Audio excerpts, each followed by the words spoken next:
Alam mo ba na ang simpleng paggawa ng mabuti sa ibang tao, hindi lang sila ang napapasaya mo, pati ikaw sumasaya.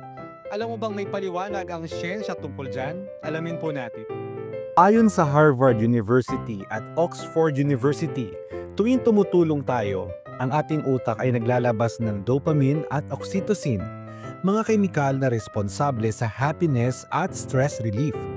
Ang tawag dito, helper's high. Parang natural na haya pero legal.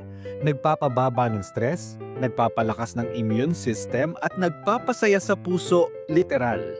Alam mo bang ayon sa University of California, ang mga taong mahilig tumulong sa iba ay may 40% lower risk ng depression at mas mahaba ang buhay.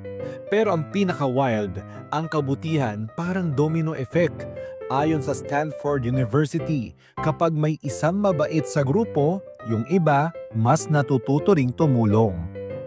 Kaya kung gusto mong sumaya, gusto mong maging healthy at gusto mong humaba ang buhay mo, simple lang ang gagawin mo. Gumawa ka ng mabuti. Sana po may natutuhan kayo at laging tatandaan, mapalad po ang tao na nakakasumpo ng karunungan at ang tao na nagtatamo ng kaunawaan.